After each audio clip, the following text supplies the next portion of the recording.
Queridos niños, queridas niñas y público en general, nos hemos reunido aquí para aprender algo nuevo. Ya sabéis cuál es nuestro lema: algo nuevo aprenderéis a poco que escuchéis, aunque solo sea perder tiempo con la dignidad con la que yo lo pierdo. Bueno, pues estamos ya en el tercer vídeo sobre Hegel. Por ahora esta serie va a tener 3 vídeos. Es posible que luego se amplíen, como siempre pasa con nuestros capítulos, pero lo que hemos hecho ha sido un primer vídeo muy general. Sé que me ha salido muy largo, ustedes ya saben el truco, 1.50, echa para adelante. Pues entonces, uno primero muy general, pero muy indispensable. Si ustedes no saben nada o casi nada de Hegel, yo les diría que deberían ver el primero antes que ningún otro, porque es donde hemos sentado las bases generales de lo que es el pensamiento hegeliano, de por qué Hegel piensa como piensa, qué es lo que está intentando resolver, cuál es el problema. Uno segundo en el cual hemos empezado ya a utilizar más lo que es el lenguaje hegeliano. Hemos empezado ya a hablar de espíritu absoluto, de en sí para sí, del momento de la verdad, de momentos del concepto, del despliegue, etc. Ahí ya hablamos sobre el conocimiento. Muy importante también que lo vean antes que para que tengan una idea general de cómo es el conocimiento según Hegel. ¿Qué es eso del idealismo absoluto? ¿Por qué es un idealismo? Porque es absoluto, lo explicamos en el vídeo anterior. ¿Y qué es el espíritu absoluto? Y por último, nos queda en el cual lo que vamos a hacer es coger como columna vertebral la fenomenología del espíritu, que es el primer gran libro y probablemente el más importante o el más comentado que escribió Hegel, y sobre esa idea vamos a hablar del despliegue del espíritu absoluto. Aquí ya vamos a utilizar mucho lenguaje hegeliano, pero siempre, digamos, explicándolo en divulgación, con lo cual la precisión, lógicamente, se tiene que perder a veces, pero lo que nos importa es hacernos inteligibles, lo que nos importa es que ustedes lleguen a comprender qué es lo que quería decir Hegel, o a lo mejor lo que resulta es que yo no sé más y entonces pues digo esto para cubrirme las espaldas. Pero eso lo tendrán que decidir ustedes. Pues vamos allá. ¿Qué es la pregunta? ¿Cuál es la pregunta que nos estamos haciendo? Hemos dicho que la realidad es el desarrollo del espíritu absoluto, pues la pregunta que nos vamos a hacer es cómo se desarrolla el espíritu absoluto. Es decir, cómo es ese proceso en el cual el espíritu absoluto llega al autodespliegue, ¿no?, que decíamos en el vídeo anterior, acuérdense, y con ese autodespliegue llega al final de la historia, llega el momento en el cual todo lo racional es lo real y todo lo real es lo racional, llega el momento en el cual, decíamos en el primer vídeo, la lechuza de Minerva alza su vuelo. Pues esta respuesta es muy sencilla si ustedes han visto los vídeos anteriores. Hemos visto que la realidad se desarrolla, se transforma, que el conocimiento, por lo tanto, se desarrolla, se transforma. Luego, ¿cómo se desarrolla el espíritu absoluto? Vamos a ponerlo ya directamente en el tiempo. ¿Se desarrolla cómo? En el tiempo, en la historia. ¡Hala! Ya está la respuesta. Y aquí podríamos acabar para satisfacción de ustedes, pero no, vamos a seguir. Y ahora, ¿en qué? ¿Cómo va a ser esta historia? Esta historia se va a desarrollar como si dijéramos, bueno, pues volvemos a tener problemas con el rotulador negro. Vemos que es un rotulador traicionero que nos da problemas. Vamos a ver si lo cambiamos. Venga. ¿Cómo se da esta historia? Ahora parece que pinta mejor. ¿Cómo se da esta historia? Pues esta historia se va a dar a través de 3 momentos del espíritu. Es muy importante que ustedes entiendan una cosa. Estos 3 momentos del espíritu no se refieren a que cada momento se dé en un periodo histórico concreto. Al principio uno, al medio otro y al final otro. Se están desplegando en toda la historia hasta llegar al final, ¿vale? Esto es muy importante, es una aclaración previa. Van, como si dijéramos, en columnas paralelas, ¿vale? Es para que ustedes entiendan lo que queremos decir. Nosotros lo vamos a tratar como 3, vamos a tratar primero uno, luego otro y luego otro, por la necesidad de explicarlos, pero no se dan así, no se dan uno, otro y otro sin ninguna interconexión. Va a haber 3 momentos del espíritu, dice Hegel. El espíritu subjetivo, ahora vamos a verlos, el espíritu objetivo y el espíritu absoluto. Y cuando esos tres momentos del espíritu se encuentren en el espíritu absoluto, en el despliegue, es decir, acabe ese despliegue del espíritu absoluto, por lo tanto hay un despliegue del espíritu absoluto. Cuando acabe ese despliegue será cuando podamos decir que ya estamos en el espíritu absoluto, ya estamos en, como hemos dicho antes, el momento en el cual todo lo real es racional y todo lo racional es lo real. Pues vamos a empezar, lógicamente, por el primero de todos estos despliegues, el espíritu subjetivo. Repetimos, no es que sea primero uno, luego otro, históricamente hablando, ¿vale? Se están dando simultáneamente. ¿Qué es el espíritu subjetivo? El espíritu subjetivo nosotros lo vamos a entender como el desarrollo de ¿qué? De la conciencia, de la autoconciencia en los individuos. Es decir, lo que los individuos conocen y piensan de sí mismos. Vale, vamos a poner un ejemplo. Sé que esto no es Hegel lo que estoy diciendo, es para que nos entendamos, luego lo vamos a precisar. Vamos a poner un ejemplo. Entre la conciencia, la forma de ser, el modo en que se autorrepresenta un romano, del Imperio Romano, lógicamente, y yo, hay una diferencia abismal. ¿Vale? Hay una diferencia brutal. Pues, ¿por qué yo tengo esa idea de mí y un romano del Imperio Romano tiene esa idea de él? ¿Qué es lo que ocurre? ¿Qué es lo que ha pasado entre medias? ¿Qué es lo que ha pasado antes? Eso va a ser el espíritu subjetivo. Es la idea del individuo, de la conciencia. ¿Y por dónde empieza? Empieza precisamente con la conciencia. La conciencia. Lo que Hegel llama como el saber de otro. ¿Qué es la conciencia? Pues vamos a empezar ya a pintar para entendernos. Tranquilos además con una cosa, porque va a haber cosas en que ustedes se pierdan en un momento dado. Por ejemplo, ahora ustedes están diciendo, ¿por qué está hablando de esto? Lo van a entender a lo mejor luego. Es decir, hay una concatenación de elementos en la filosofía de Hegel que muchas veces se entiende al final, como en algunas novelas hay cosas que pasan que tú dices, ¿para qué ha pasado esto? Y luego dices al final, anda, ahora entiendo por qué ha ocurrido esto otro, ¿vale? Bueno, pues vamos allá. ¿Qué es la conciencia? La conciencia es, antes de todo, saber de otro. ¿Qué es? Aquí está la conciencia. Fíjense ustedes, aquí está.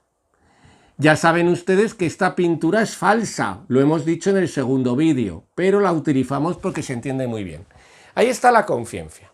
¿Qué es la conciencia? ¿Cuál es el desarrollo de la conciencia? El desarrollo de la conciencia es cuando la conciencia comprende que existe el qué, que existe lo otro, que existe el otro, que existe aquello del mundo, que existe lo que no es él. Es la escisión entre el sujeto y el objeto. ¿Vale? Es lo que le ocurre a los bebés. Vamos a poner un ejemplo psicológico. ¿Ustedes se han fijado que los bebés al principio piensan que todo el mundo son ellos? Por ejemplo, si ustedes cogen y juegan con un bebé a esconderle un objeto, se lo ponen delante, estamos hablando de un bebé muy chiquitín, se lo ponen delante y lo esconden. Le ponen ustedes lo esconden detrás de una cortina, imagínense, ¿no? Yo tengo aquí una cortina aquí detrás, le enseño y pum, lo tapo. El bebé deja de buscarlo. ¿Por qué? Porque el bebé cree que si él no lo ve, el objeto ya no existe. Es un egocentrismo absoluto. Por ejemplo, ¿se han fijado ustedes cómo juegan los niños pequeñitos, muy pequeñitos, al escondite? Pues es muy fácil. Ellos dicen, me voy a esconder, y entonces hacen pum. Y se esconden, se tapan la cara y se esconden. ¿Por qué? Porque ellos piensan, si yo no le veo, él no me puede ver. Es un egocentrismo absoluto. ¿Cuál es entonces el primer paso de esa conciencia? Comprender que yo no soy el mundo, que hay otro fuera de mí. Y por lo tanto ya tengo el primer paso, el saber de otro. Eso sería la conciencia. Y es un paso, dice Hegel, vamos a utilizar terminología hegeliana aquí para que no se nos diga. Es un paso que va de lo fáctico, ¿a qué? A las relaciones, dice Hegel. A relaciones. Y esas relaciones van a ser las relaciones de sensación, perfección y entendimiento. Esto lo digo únicamente para que ustedes vean que ya estamos empezando a utilizar un lenguaje más hegeliano, más técnico, ¿no? A relaciones que van a ser sensación, percepción y, por último, la del entendimiento. ¿Qué es lo que le ocurre al bebé? Pues lo que le ocurre al bebé es que va a pasar de lo puramente fáctico, de coger un objeto, vamos a poner ejemplo más tonto, y chuparlo para saber lo que es, de la idea de que cada objeto es una realidad distinta entre sí, que no guarda ninguna relación, a establecer primero organización sobre esas sensaciones, eso es la perfección es la forma de organizar las sensaciones de los sentidos, y segundo, a un proceso intelectual sobre esas percepciones que va a ser el entendimiento. Es decir, ¿qué estamos? ¿Se acuerdan ustedes del primer vídeo? Desarrollo de la razón, desarrollo de la racionalidad, de lo concreto al abstracto. Estamos en el primer paso de ese espíritu subjetivo, de esa historia. Siempre, recuérdenlo, miren, voy a hacer un cambio si me lo permiten. Voy a hacer una cosa que siempre vamos a pintar, como en los otros dos vídeos, el esquema general. Es este, la historia, ya que la tenemos aquí, miren, la aprovechamos. Este es el esquema general, fíjense que bien me ha salido esta vez. Aquí estaría la meta, acuérdense, que es el espíritu absoluto. Meta, espíritu absoluto. Cuidado que el despliegue, por eso lo hemos pintado azul, también es el espíritu absoluto desplegándose. Pues, ¿qué ocurre? Que esto pues estaría aquí, este sería un inicio de este proceso, ¿vale? Claro, primer inicio, pues me voy dando cuenta. Segundo inicio, yo tengo aquí al sujeto y voy, pum, pum, pum, pum, pum, pum, pum, dándome cuenta de que hay cosas fuera de mí. Ahora, ¿cuál es el segundo? B, la autoconciencia. Esto, aquí ya empiezan los problemillas. Aquí va a empezar cosas que a ustedes les va a sonar totalmente. ¿Qué es la autoconciencia? La autoconciencia ya no es solamente saber que existe el otro, sino es saber que hay otras conciencias. Claro. ¿Qué ocurre? Aquí, en el primer paso, yo sé que existe el otro. En el segundo, yo sé que existo yo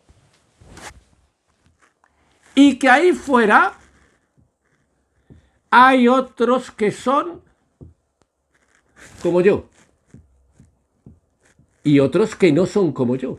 Descubro que las conciencias, mi conciencia y las conciencias de los otros. Segundo paso. Volvemos al ejemplo del bebé. Cuidado que Hegel no es psicológico, no es que esto se esté dando en cada individuo psicológicamente. Esto es un proceso del despliegue del espíritu absoluto en la historia. Volvemos al ejemplo del bebé. El bebé, ¿se han fijado ustedes que al principio los bebés cuando se ponen delante de un espejo les dice saluda al niño, hace el bebé idiota y saluda al niño? ¿Por qué? Porque no comprende que es él. Pero de pronto el bebé empieza a comprender que es él. Y entonces llega a un conocimiento de su autoconciencia. Y llega a otra cosa, a descubrir también que hay otros que son como él y hay otros que no. Es decir, descubre otras conciencias. Y en este proceso de autoconciencia, dice Hegel, hay dos momentos fundamentales, que van a ser el amo y el esclavo y la conciencia infeliz.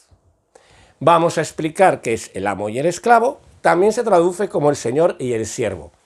Yo lo he traducido como, bueno, yo no lo he traducido, lógicamente, yo lo he cogido como amo y esclavo porque ha sido la traducción, digamos, tradicional desde que se empezó a traducir a Hegel la fenomenología del espíritu al español. Pero vamos, que me da igual que se llame señor siervo, es lo mismo porque lo que vamos a explicar da lo mismo llamándose de una forma o de otra. Ahora, esta autoconciencia tiene dos partes, dice Hegel. Vamos allá. Primera parte. El amo y el esclavo. Ya les digo, me da igual que sea el señor y el siervo. Me da lo mismo. ¿Qué es el amo y el esclavo? El amo y el esclavo es probablemente, de toda la fenomenología del espíritu, la porción del texto, digamos, el capítulo, para entenderlo, para hablar así, más famoso, ¿no? Porque esto lo va a recoger todo el pensamiento de la izquierda hegeliana, todo el pensamiento marxista. ¿Qué es? Yo tengo autoconciencia. Reconozco en los otros la autoconciencia. Pero ellos, a su vez, lógicamente, tienen autoconciencia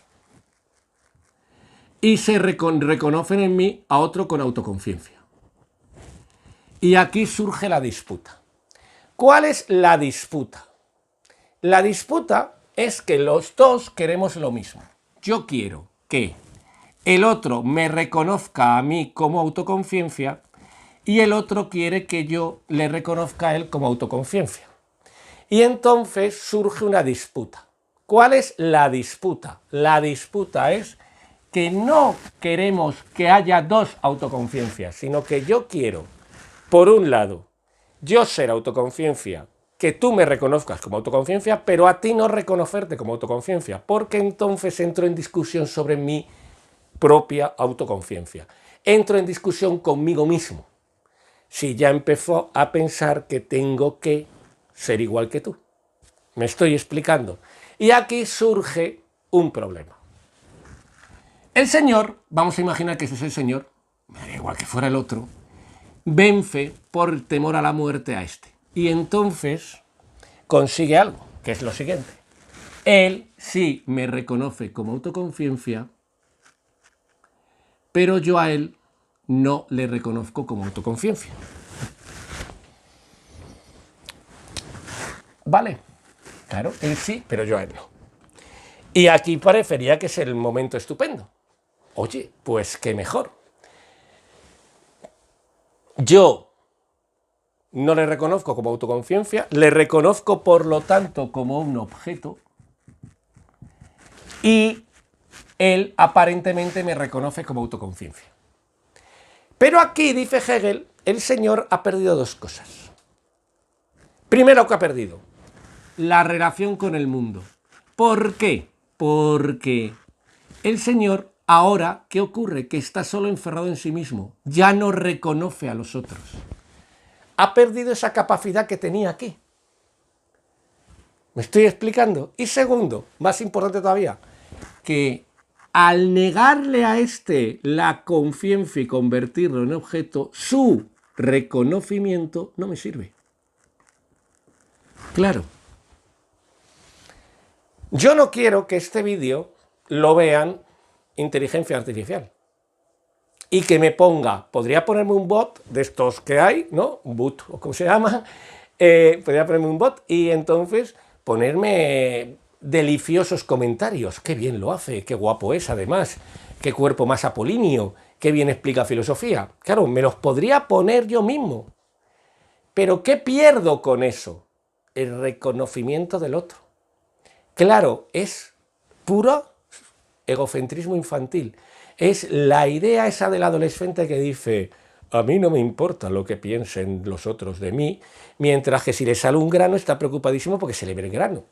¿Qué es el problema? Que en el amo y el esclavo he convertido la conciencia de los otros en objeto y al hacerlo hago dos cosas. Uno, niego mi relación con el mundo exterior. Son ellos los que se apropian del trabajo, observen. Piensen esto en términos marxistas, por eso es tan famoso, ¿no?, este momento. Y segundo, pierdo el reconocimiento de los otros, porque claro, para mí son solo objetos. No me importa lo que me digan. Con lo cual, entro en ¿qué? En una dinámica de ¿qué? De una conciencia absolutamente desgarrada, de una conciencia que no tiene sentido. ¿Entro en qué? En el problema de la... Uy, qué bien pinta este. La conciencia es el desarrollo del espíritu. Infeliz. entro en el problema de la conciencia infeliz. Otra cosa que ustedes habrán oído muchas veces, ¿no? ¿Qué es la conciencia infeliz? Es esa conciencia desgarrada, esa conciencia que ¿qué hace? Que busca esa relación con lo externo y que es incapaz de producirla. Y entonces genera toda una estructura que solamente se refiere al interior de sí mismo. Es la conciencia infeliz, es el dualismo característico de buscar la libertad en el mundo interior y no en la construcción, no en el desarrollo, que ahora lo vamos a ver en el espíritu objetivo, de el mundo externo. Es el encerrarme en mí mismo, producto de una infelicidad absoluta. Y serían, para Hegel, el estoicismo, el escepticismo y el cristianismo. ¿Qué es lo que hacen los tres? Generar la idea de que la libertad es un asunto interno, generar la idea de que la conciencia es un asunto interno que no debe expandirse hacia afuera, sino que es la vida interior. Eso que está curiosamente tan de moda ahora, ¿no? Que los estoicos, saben ustedes, están de moda. Tenemos aquí en este canal un vídeo explicando los estoicos de verdad, no como se explican en determinados términos para asociarlos con determinadas teorías socioeconómicas y políticas actuales de contemplación de la realidad y de que todo está muy bien. Pues entonces surge así la conciencia infeliz. Así que ya tenemos al amo y el esclavo. Vamos muy rápido porque es que lo que nos interesa es que tengan ustedes una idea general. Esto, por supuesto, tiene 200.000 interpretaciones. Y tenemos la conciencia infeliz. Y ahora surge algo muy importante. ¿Qué es qué? Es la razón. ¿Qué ocurre? Dice Hegel, que llega un momento en el cual lo que se busca es esta razón como totalidad. Es decir, hasta aquí, si nos damos cuenta, el individuo solo ha encontrado la razón en sí mismo, porque ha negado lo de fuera, ha negado el mundo externo. Sin embargo, dice Hegel, sitúa una fecha, a partir del Renacimiento. Claro, piensen ustedes en la ciencia. ¿Qué es lo que va a hacer la ciencia? La ciencia va a extrapolar esa racionalidad a todo el mundo exterior, sean autoconciencias, cuidado, o sean objetos de ese mundo exterior. ¿Qué es la ciencia? La ciencia es la explicación matemática de la realidad. ¿Qué hay mayor extrapolación de una conciencia racional que la ciencia? Cuando yo explico los acontecimientos de aparentemente hechos fácticos, una roca que gira alrededor del Sol, un planeta, lo explico a través de las matemáticas que estoy haciendo, una razón como totalidad. Primero lo extiendo a la naturaleza, luego, dice Hegel, lo extiendo al individuo, con, por ejemplo, las teorías filosóficas de la modernidad. Hegel se fija especialmente en el empirismo, pero eso nos da igual a nosotros. Y luego llega a un punto muy importante, que va a ser el Estado. Esto lo vamos a subrayar. ¿Qué he hecho? ¿Qué es este Estado? ¿El Estado qué es? ¿Por qué es tan importante? Porque el Estado es aquello que hace que se una el yo y el nosotros. Fíjense lo que hace el Estado. Fíjense, esto es muy importante. El Estado rompe esta escisión.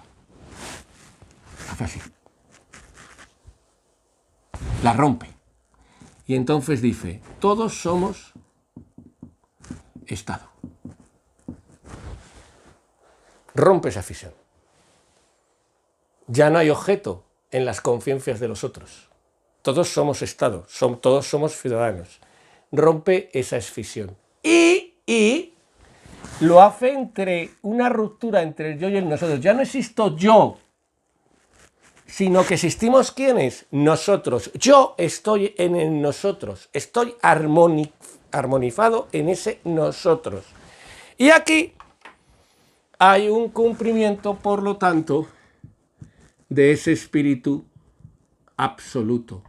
Aquí hemos roto el qué, ese espíritu subjetivo, lo hemos roto, hemos superado nuestra propia individualidad, hemos superado nuestro egocentrismo infantil, hemos ido superándolo poquito a poco, primero sabiendo que existen los otros, segundo sabiendo que existen otras conciencias, tercero en un elemento amo y esclavo, conciencia infeliz, luchando entre conciencias que provoca un desarrollo, y por último en la idea de que toda la totalidad sigue esquemas racionales y en la contemplación, en la conversión, en la realización del estado como gran fórmula en la cual todos esos espíritus subjetivos se unifican en un yo y nosotros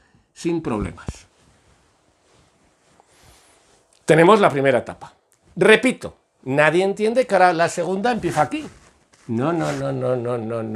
A ver, la segunda empieza, pues igual, van en paralelo para entendernos, ¿no? Podemos discutir cómo es el paralelo, que corresponde cada cosa, nos da igual ahora.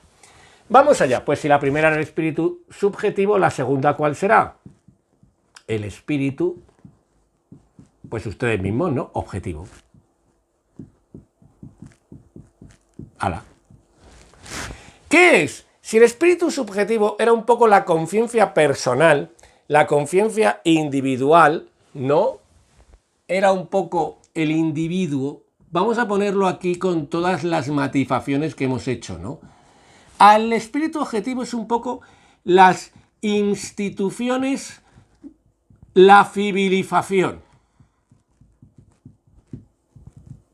Lo que nosotros en España llamaríamos civilización, ¿no? Las instituciones. ¿Qué es? ¿Cuándo se da el espíritu objetivo? Pues se da cuando ocurre algo muy importante, que es que el espíritu sale de sí al mundo para realizarse. Surge la alienación. Vamos allá. Esto es muy importante que se entienda bien porque espíritu sale de sí al mundo. Y entonces surge la alienación. ¿Vale?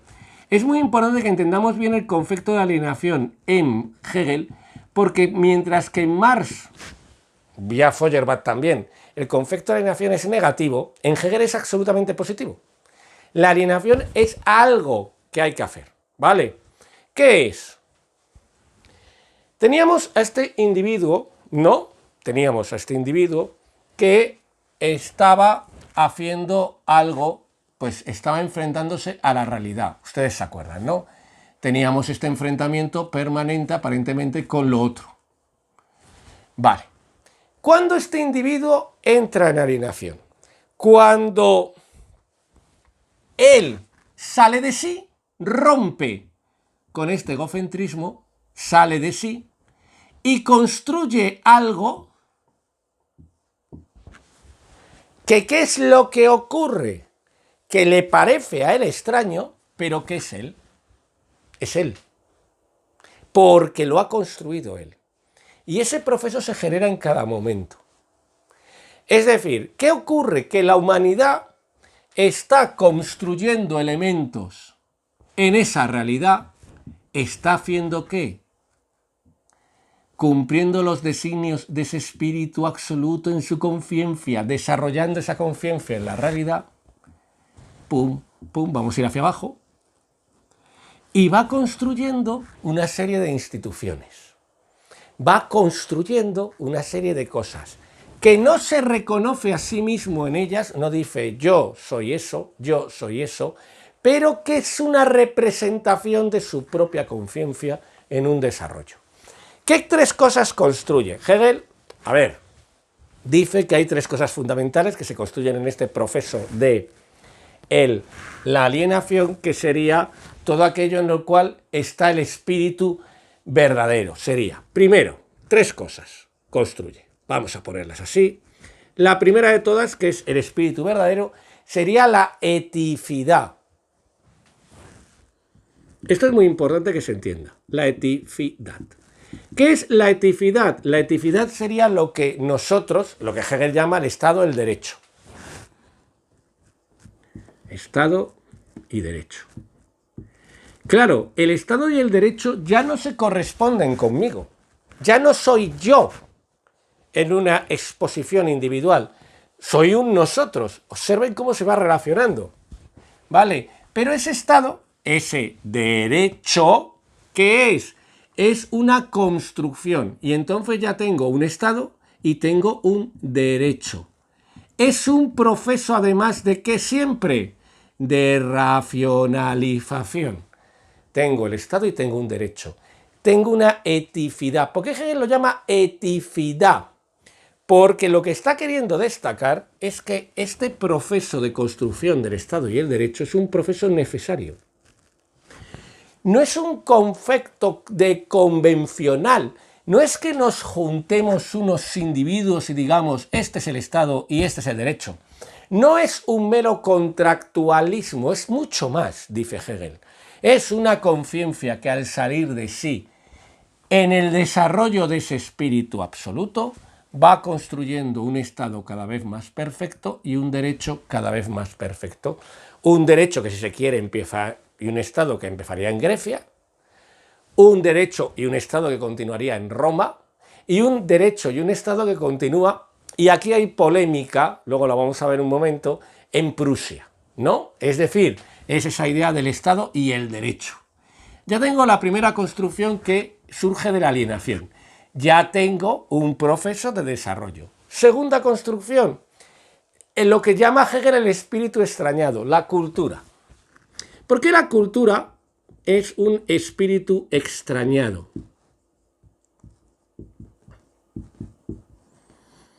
No porque sea rara, que también, esto ya es una tontería mía, sino porque es un espíritu que se presenta fuera de sí. Vamos a poner el ejemplo más simple, miren ustedes. Imagínense una obra literaria, El Quijote, me da igual, vamos a poner El Quijote porque es una obra pues, que todo el mundo más o menos conoce. Podríamos poner, fíjense ustedes, por ejemplo, el Fausto de Goethe, que tiene mucho que ver con esto, por cierto. Pero bueno, vamos a poner El Quijote. El Quijote, bueno. El Quijote, ¿qué es? Es un espíritu extrañado. ¿Por qué? Porque la obra no le pertenece ya a Cervantes. Cervantes se extraña, se aliena, sale de sí y escribe algo para el mundo. Eso es la cultura. La cultura es siempre un extrañamiento. Por eso nos gusta a los demás. Si fuera un ensimismamiento, yo no entendería el Quijote. Claro, lo contrario, un extrañamiento aquí, repito, extrañamiento aquí no se entiende como algo raro, ¿eh? Es lo que sale hacia afuera, lo extraño. Si fuera un ensimismamiento, yo no entendería el Quijote. Es decir, usted no me cuente sus miserias personales que no me importan. ¿Por qué me importa el Quijote? Porque es un extraño, es un espíritu extrañado. Es algo que al salir de la conciencia ocupa las otras conciencias también. Y entonces surge la cultura. ¿Qué es la cultura? Aquello que compartimos. Por eso yo puedo hablar del Quijote, en este vídeo, puedo hablar del Quijote con un ruso, o con un coreano, o con un brasileño. Claro, o puedo hablar de Pedro Páramo, fíjense ustedes, novelón, por cierto. El otro día lo comentaba yo en un sitio que ahora no viene al caso. Pedro Páramo, pues puedo hablar con ustedes, con uno de Nueva York, con uno de Londres o con uno de Helsinki. Claro, o con uno pues, de Rabat. Pues claro, puedo hablar. ¿Por qué? Porque es algo que lo extraño, es algo que sale. Y entonces, ¿qué voy haciendo? Voy superando etapas. ¿Ven ustedes cómo voy superando etapas? Cuidado, que yo he puesto aquí cultura debajo. No quiere decir que primero sea el Estado y el derecho y luego la cultura, ¿eh? O sea, estamos siempre hablando en un paralelismo. ¿Y qué es lo tercero? La moralidad. Dice Hegel. Es decir, el hecho de que hay una moral. La idea de una moralidad que va más allá de qué, y aquí Hegel mete la fuerza del alma bella. Vamos a explicar esto porque lo habrán oído ustedes a veces, seguro que alguno ha oído hablar de eso, de la alma bella. Hegel es una crítica en Hegel, el alma bella. Si Hegel te llama a ti alma bella, no te está diciendo nada bonito. ¿Qué te está diciendo? ¿Qué es el alma bella? El alma bella es el que no entiende precisamente que la moralidad es un proceso de extrañamiento, de alienación. Es el que no entiende precisamente que yo solo puedo ser moral cuando me dejo de mí, de mi egocentrismo, y entro en los otros, entro en lo otro, salgo de mí hacia afuera. Entonces, la moralidad es un proceso del espíritu que sale de sí al mundo. No es la moralidad que yo mismo me doy a mí mismo. Hay mucha discusión sobre si Hegel aquí está haciendo una crítica a la moral de Kant o no. Hay gente que opina que sí, hay gente que opina que no. A nosotros esto no nos importa, lo cito únicamente porque a lo mejor ustedes lo han visto en algún momento. Pero la idea que se nos debe quedar es que aquí lo que Hegel está entendiendo sería esa moral absolutamente subjetiva y egocéntrica que tienen determinados sujetos que señalan que lo que está bien o está mal es para ellos, y punto. Luego, ¿qué es lo que estarían negando? Ese es salir del mundo. ¿Estarían dónde? Fíjense ustedes. Aquí. Claro, ¿qué ocurre en la historia? Sin embargo, vamos a repasarlo todo, que vamos al tercer momento, que es otro de los que más nos interesan. ¿Qué ocurre en la historia? Que esa historia va desarrollándose. Fíjense, hemos empezado con un sujeto que solamente era capaz primero de descubrir que existía el mundo, luego ha sido capaz de saber que existen los otros, ha sido capaz de saber que existen las conciencias, lo ha solucionado mal, pero sin embargo ha sido capaz de ¿qué? De solucionarlo bien a través de la idea de Estado. Y en ese salir de sí al mundo, además, que ha creado un Estado y un derecho, una eticidad, una cultura que es un espíritu extrañado y una moralidad contraria al alma bella, es decir, un intento de creación de una moralidad para todos. Miren, los derechos humanos, por ejemplo. Ven, vamos en la historia desarrollándonos. ¿Y ahora qué viene? Ahora viene 3, el espíritu absoluto. Repito, lo vamos a volver a decir porque nos importa mucho que se entienda. No estamos en absoluto hablando, miren, qué curioso, de que sea 1, 2, 3. Hasta, vamos a imaginarnos, ¿no? Hasta la Edad Media, la modernidad, la no sé qué. No estamos diciendo eso, estamos diciendo que se van entremezclando, que se van produciendo, ven ustedes cómo se entremezclan, pero que se van dando momentos, ¿vale? ¿Qué es el espíritu absoluto? Es cuando surge ya el reencuentro. Ahora vamos a explicar por qué lo llamamos reencuentro y no encuentro. Reencuentro consigo mismo. ¿De qué? Pues del espíritu absoluto. Atención, vamos allá. Vamos a volver aquí, al dibujo. Hemos empezado hablando del espíritu subjetivo. Era este. El espíritu subjetivo empezaba. Pum, pum, pum, se abría el mundo. En ese proceso de extrañamiento, el espíritu absoluto, el espíritu absoluto, discúlpenme, el individuo ha ido creando una serie de instituciones, el Estado, el derecho, la cultura, la moralidad. Todo este proceso, todo, me van a permitir ustedes que alargue la flecha, todo este proceso, pero todo sin excepción, no un trocito.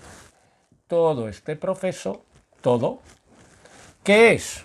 Es el espíritu absoluto el que lo está haciendo. Aunque se vea mal, lo ponemos. Porque yo ya no sé escribir, espíritu absoluto. Es el que lo está haciendo, se está desplegando. Ha empezado en la subjetividad, ha llegado a la objetividad. Repito, no lo entiendan como aquí es hasta esta etapa histórica, que es a partir de esta, no es así necesariamente. Hay momentos en que sí, hay momentos en que no. Ha llegado, ha partido y ahora de pronto, ¿qué ocurre? Que va a llegar a su meta.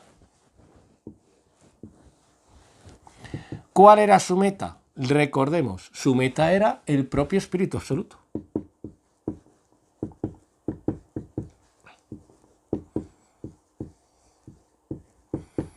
Su meta era el propio Espíritu Absoluto. Luego tenemos que llegar aquí. Aquí. Tenemos que llegar. ¿Vale? Claro. Y por eso es un reencuentro. Porque... que me salgo. ¿Qué es lo que ocurre? Que el Espíritu Absoluto estaba aquí y ahora está aquí. Luego se reencuentra. Y se reencuentra y se reconoce. Dice de pronto, anda, si era yo. Claro, es como cuando tú ves una foto tuya de pequeño y dices, este era yo. Te reencuentras contigo mismo. En realidad, ese pequeño eras tú, pero tu desarrollo te ha hecho ya ser distinto. Este eras tú y llegas a un desarrollo. Y ahora, este espíritu absoluto se reencuentra consigo mismo a través de 3 grandes realizaciones del espíritu absoluto, que van a ser: una, el arte; 2, la religión; y 3, la filosofía. Ojo a esto, muy importante. Hay 3 grandes realizaciones del espíritu absoluto, pero solo solo una va a permitir llegar hasta la meta. Las otras se van a quedar a mitad de camino. Vamos a poner. El arte va a ser verde para el dibujo. La religión va a ser rojo para el dibujo. Y el espíritu absoluto, la filosofía, va a ser azul para el dibujo. Dice Hegel, ¿qué es lo que va ocurriendo? Las 3 realizaciones de este espíritu absoluto se van a dar en arte, en religión y en filosofía. Pero no todas pueden llegar a ser el final del espíritu absoluto. De hecho, ustedes habrán oído hablar a lo mejor alguna vez del final del arte en Hegel. Lo vamos a explicar. ¿Qué le ocurre al arte? Dice Hegel. Bueno, como es el arte, cojo el verde. Sigo escribiendo en negro y pinto allí en verde. Que está limitado por su representación sensorial. Limitado por representación sensorial. Ahora, es muy importante lo que voy a contar ahora, porque tiene que ver con los 3 y tiene que ver con todo esto. Decíamos en el primer vídeo que el proceso de ese despliegue del espíritu absoluto, el proceso de la historia que era el desarrollo de la razón. ¿Se acuerdan ustedes? Lo he puesto ahí en verde para que destaque, ¿vale? Eso no tiene nada que ver con el arte. Desarrollo de la razón. ¿Y qué era? Decíamos, era lo abstracto, era el concepto. El mejor ejemplo de desarrollo de la razón, decíamos, era el concepto. Y de hecho, en el segundo vídeo, ¿se acuerdan ustedes que dijimos, vamos a dejar de hablar de sujeto y vamos a empezar a hablar de concepto? Claro, es el concepto. ¿Qué le ocurre al arte? Que el arte tiene un problema. Tiene una representación sensorial. Es decir, el arte como sistema de comunicación, para entendernos, el arte como proceso intelectual, está limitado por su propia representación sensorial. Por eso podemos tener muy buenas ideas y que el cuadro sea un desastre. ¿A qué les ha pasado? Ustedes tienen un dibujo en la cabeza magnífico, un cuadro impresionante, aquello va a ser una joya y luego es una cosa rara, vamos a decirlo así. ¿Por qué? Porque está limitado por la representación sensorial. Es decir, no es puro concepto. Entonces el arte llega, por ejemplo, en este desarrollo, llega hasta aquí. Está limitado por el concepto. No puede entrar en el reino del espíritu absoluto, como si dijéramos, porque el reino del espíritu absoluto, ¿cómo es? El reino del espíritu absoluto es conceptual. es absolutamente racional. Claro, y en el arte hay cosas que no son racionales. No hay cosa más aburrida que una película filosófica. Ustedes imagínense hacer una película filosófica. Oiga, mire, no me haga una película filosófica. O me hace usted filosofía o me hace usted arte. Claro, porque John Ford es un genio. Vamos a permitirme, me permito este breve excurso. ¿Por qué John Ford es un genio? Porque las películas de John Ford son de una calidad estética impresionante. Es decir, John Ford tiene escenas que te ponen los pelos como escarpias y al tiempo que hace, unifica con un discurso increíble, pero no es filosofía. No hay una argumentación, no hay un proceso argumentativo, no hay un proceso causas-efecto, no hay un proceso de razonamientos, es pura representación sensorial. ¿Qué le ocurre al arte? Que sí, que permite todo esto, pero que llega hasta un límite y entonces aquí se queda. El arte. No va a entrar ¿en dónde? En el espíritu absoluto. No va a entrar ahí. Ahora, ¿qué le ocurre a la religión? Y dice Hegel, bueno, pues la religión parece que, claro, da más que el arte.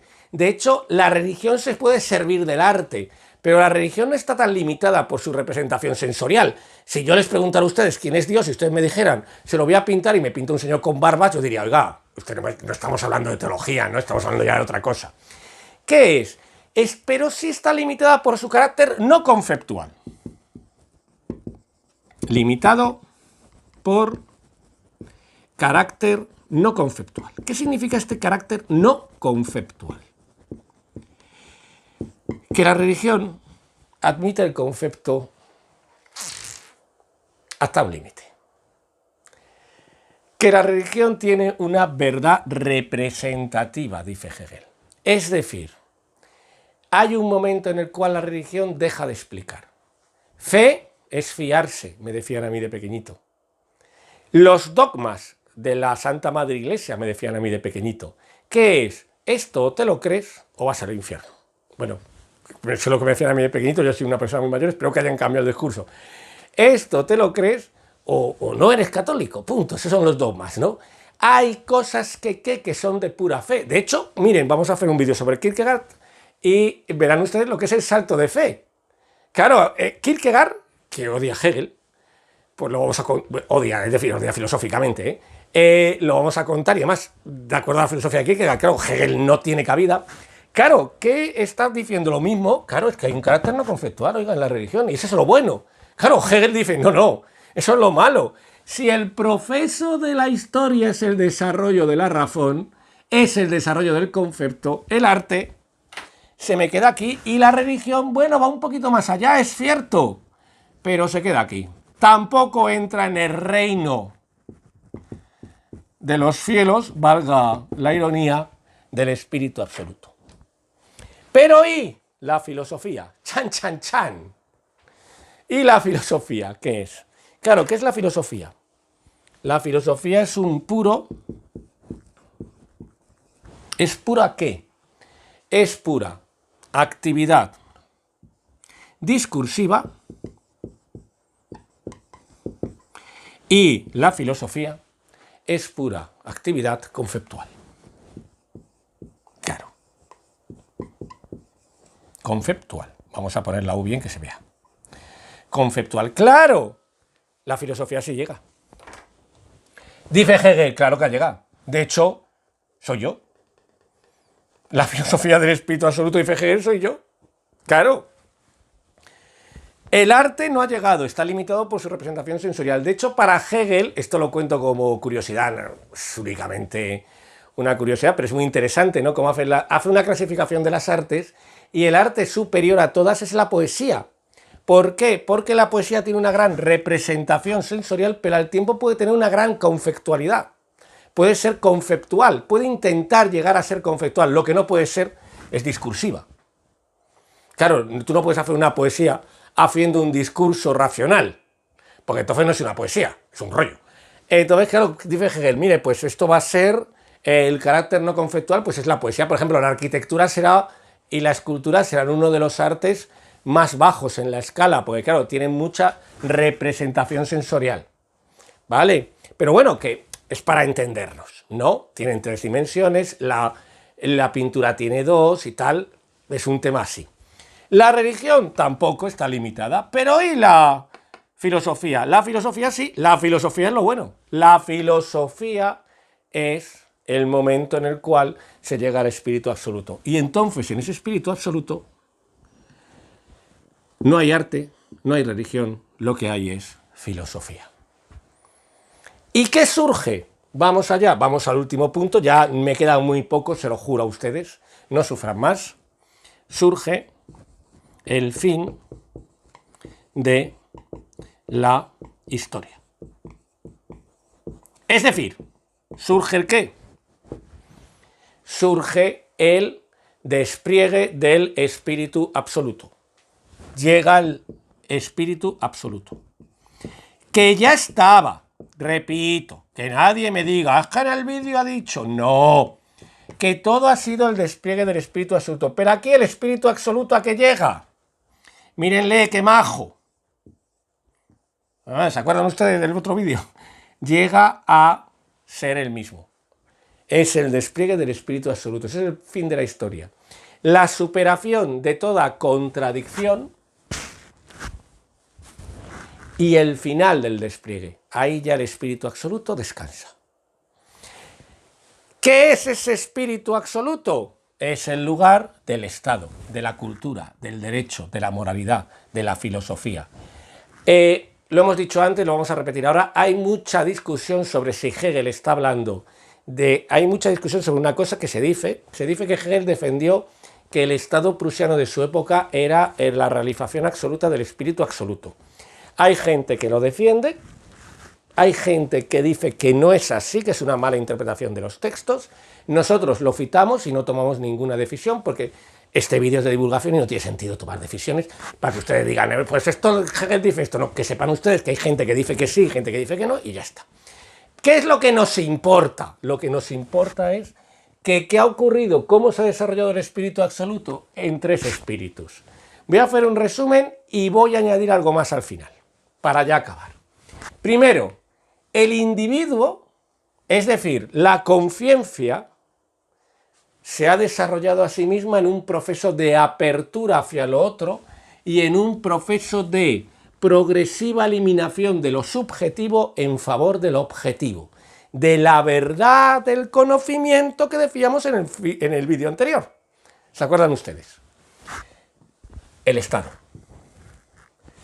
El amo y el esclavo. Error. La conciencia infeliz. Error. Que hay que llegar al ese nosotros. Al Estado. Cuidado que ese nosotros, repetimos, tiene muchos problemas en Hegel.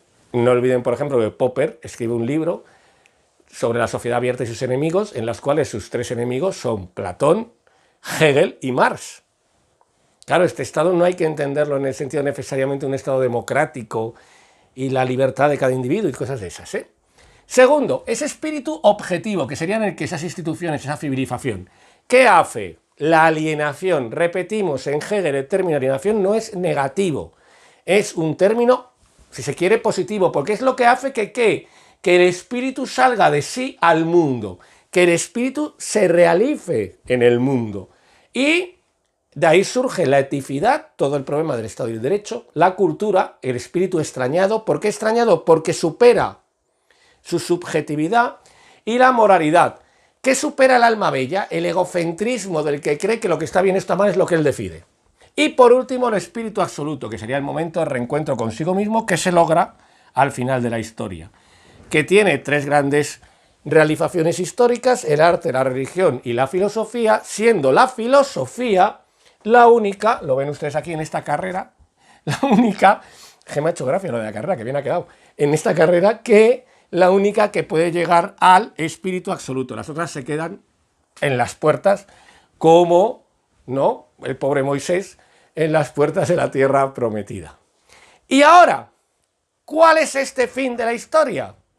Empezábamos en el primer vídeo hablando, y terminábamos también, empezábamos en el segundo vídeo hablando, y terminando también, empezábamos en este vídeo hablando, la historia, ¿se acuerdan ustedes? Y terminando también de cuándo se acaba todo. Cuando, lo vamos a poner otra vez, todo lo real es racional y todo lo racional es lo real. Es decir, cuando, por un lado, vamos allá, todo lo que existe debe existir. ¿Se acuerdan del primer vídeo? La realidad es lo que fue, lo que es y lo que debería ser. Todo lo que existe debe existir, es racional. Y todo lo que debe existir, existe. Ya no queda nada por desarrollarse. Aquí, todo lo que existe es racional, pero no todo lo racional existe, porque todavía nos queda para llegar al espíritu absoluto. Es todo este proceso que hemos marcado aquí con esta línea negra, todo este proceso es el momento del final de la historia. Y aquí es donde la lechuza de Minerva, vamos a volver a pintarla, que la pintamos en el primer vídeo, la lechuza de Minerva, ¿qué hace? Levanta el vuelo y ya al final de la historia puede conocer el qué, la verdad absoluta. Solo al final de la historia, porque solo al final se habrá desarrollado toda la verdad. Pues como siempre, ha sido un placer. Espero que les haya ayudado este vídeo y los otros dos anteriores de esta serie. Espero que haya resuelto sus dudas. Repito, nuestra intención no es que usted se transforme en un experto en Hegel, que usted sea capaz de discutir sobre Hegel a un nivel de especialistas, sino que es que tenga usted una idea tranquila, una idea relajada, una idea de cultura general sobre este autor, porque como están viendo ustedes, es un autor impresionante, lo hemos visto en el vídeo primero, en el segundo y en este tercero. Es un autor que está buscando una explicación absoluta de la realidad, es un autor que va a tener una influencia en la historia de la filosofía fundamental, y es un autor que sin él, desde luego, la filosofía actual sería radicalmente distinta o sería de otro modo. Ha sido un placer, como siempre, estar con ustedes y, como siempre, también en próximos vídeos más. Muchas gracias por su atención.